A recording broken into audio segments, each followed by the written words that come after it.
नमस्कार, बहुत स्वागत है आपका विंध्या टाइम्स में। मैं हूं आपके साथ स्वाति। मध्य प्रदेश में विधानसभा चुनाव अपने आखिरी पड़ाव में है। ऐसे में सभी प्रत्याशी अपना प्रचार प्रसार जोरों से कर रहे हैं।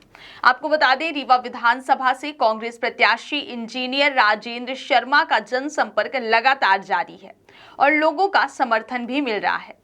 कांग्रेस प्रत्याशी इंजीनियर राजेंद्र शर्मा ने जानकारी देते हुए बताया कि उन्हें लोगों का अच्छा समर्थन मिल रहा है और जनता में भारतीय जनता पार्टी के खिलाफ आक्रोश देखा गया है। इसलिए इस बार बहुमत के साथ कांग्रेस की सरकार बनेगी। कांग्रेस प्रत्याशी ने अपनी प्राथमिकताएं बताते हुए कहा कि यदि वह चुनाव जीतते हैं और उनकी सरकार बनती है तो उनकी पहली प्राथमिकता शिक्षा को लेकर होगी, यानी कि शिक्षा स्तर पर सुधार करने। इसके साथ ही उन्होंने कहा कि रीवा में लड़कियों और लड़कों का उच्च स्तरीय विद्यालय बनवाया जाएगा। टीआरएस के समान ही नया कॉलेज और गर्ल्स डिग्री कॉलेज के समान ही नया कॉलेज बनाया जाएगा जो एक्सीलेंस कॉलेज होगा। इसके साथ ही युवा वर्ग की सबसे बड़ी समस्या बेरोजगारी, जिसके कारण युवा नशे की गर्त में जा रहे हैं, उस पर भी निर्णायक लड़ाई लड़ने की बात कही है। आइए सुनते हैं कांग्रेस प्रत्याशी इंजीनियर राजेंद्र शर्मा को उन्होंने क्या कुछ कहा है। नेता कल रीवा आ रही हैं 11 बजे एसएफ ग्राउंड में एक विशाल आम सभा का आयोजन है।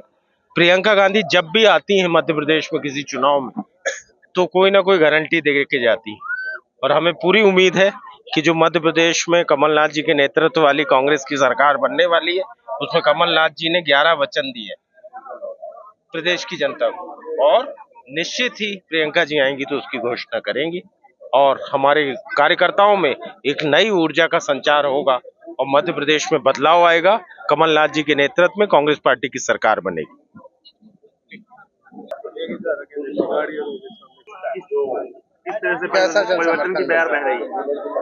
देखिए, हमने शुरू में कहा कि पूरे प्रदेश में आक्रोश था भारतीय जनता पार्टी के खिलाफ और मध्य प्रदेश में जो परिवर्तन की हवा बह रही है उसका पूरा असर रीवा जिले में। हम 8 में 8 सीट जीत रहे हैं। हम जहां जा रहे हैं भारी जन समर्थन मिल रहा है। हमारा प्रोग्राम कार्यक्रम अगर 4 बजे लगे होना होता है तो हम 6 बजे वहां पहुंचते हैं। 2 घंटे हमको हर कार्यक्रम में ज्यादा टाइम इसलिए लग रहा है क्योंकि जनता का भारी समर्थन मिल रहा है। हर कार्यक्रम जो आधा घंटे का सोचते हैं वो 1 घंटे में खत्म होता है। 2018 में भी बदलाव का नारा दिया था आपको, फिर नारा ही रह गया। सरकार बनी थी, नारा कहाँ रह गया था? सरकार तो तब भी बनी थी। इस बार बहुमत के साथ सरकार बन रही है।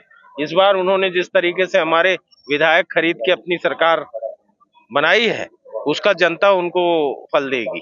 ये लोकतंत्र में जनता ही जनार्दन होती है और जनता तय करती है कि किसको सत्ता में रहना है और किसको जमीन में बैठना है।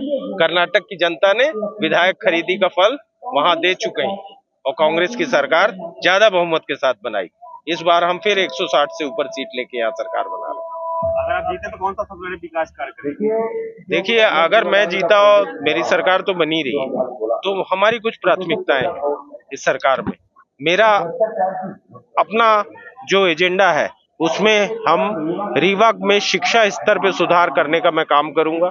मैं रीवा में एक लड़कियों का एक लड़कों का उच्च स्तरीय स्कूल बनाऊंगा, शुरू कराऊंगा और एक टीआरएस के समकक्ष बड़ा कॉलेज बनाएंगे और एक नया गर्ल्स डिग्री कॉलेज बनाएंगे जो एक्सीलेंस कॉलेज होगा।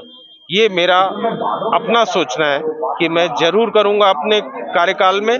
इसके अलावा एक रीवा में जो हमारा युवा है वो बेरोजगारी से नशे की गिरफ्त में, मेडिकल नशे ने हमारे युवाओं को बर्बाद कर रखा है। मैं इसके खिलाफ निर्णायक लड़ाई छेड़ूंगा। आप दिग्विजय सिंह ने अच्छा सीटों पर दावा किया है कि उन सीटों को बीजेपी हार रही है और हर हाल में वहां पर कांग्रेस की आएगी। रीवा जिले की 4 सीट 5 तो ऐसी क्या रणनीति आप लोगों ने बनाई थी वो परिणाम आपके पास? देखिए, हमने इस बार का जो हमारा चुनाव है वो कांग्रेस पार्टी की ओर से कांग्रेस का संगठन लड़ रहा है। इस बार हमारी पूरी ताकत जो है हमारी एकता में है, कांग्रेस पार्टी के कार्यकर्ताओं में। आज हमारे पास 8-9 हजार कार्यकर्ता एक एक विधानसभा में। कहने को रीवा से मैं चुनाव लड़ रहा हूँ, गुड़ से कपिल ध्वज लड़ रहे हैं, कहीं बबीता साकेत लड़ रही, कहीं राम गरीब वनवासी लड़ रहे हैं, पर पूरी कांग्रेस पार्टी का एक ही प्रत्याशी है, एक ही चेहरा है कमलनाथ जी का और एक ही निशान है पंजा। आप और आपके जो विरोधी हैं, दोनों इंजीनियरिंग कॉलेज के छात्र रहे, दोनों प्रेसिडेंट रहे। डीम्ड यूनिवर्सिटी की बात अधूरी रह गई, दोनों ही नहीं कर पाए, आपने भी नहीं कहा। देखिए, राजेंद्र शुक्ला जी तो डीम्ड यूनिवर्सिटी मजबूरी में उनको बोलना पड़ गया, क्योंकि उन पे आरोप लग रहे थे कि उन्होंने सारी जमीनें उसकी नष्ट कर दी। तो इन्होंने कहा नहीं नहीं, अब हम डीम्ड यूनिवर्सिटी बनाएंगे। जब इन्होंने उसके संसाधन ही खत्म कर दिए तो अब तो डीम्ड यूनिवर्सिटी बनाना कठिन हो गया। पर अगर हमारी सरकार बनेगी तो इंजीनियरिंग कॉलेज के लिए बेहतर होगा, ये मैं आपको विश्वास दिलाता हूँ। क्योंकि जब मैं कुछ भी नहीं था तो भी मैंने इंजीनियरिंग कॉलेज में जो कर सकता हूँ किया। विश्वेश्वरैया की स्टैचू लगाने से पार्क के विकास से लेकर वहाँ जो मेरे छात्रों को जरूरत पड़ती है मैं करता हूँ। जो प्रथम आते हैं उनको भी मैं पुरस्कार देता हूँ, जो द्वितीय आते हैं उनको भी हम पुरस्कार देते हैं। हम कांग्रेस पार्टी के लोग हैं, हम विकास पे ध्यान देते हैं और मूलभूत विकास पे काम करते हैं। जो कहते हैं वो करते हैं।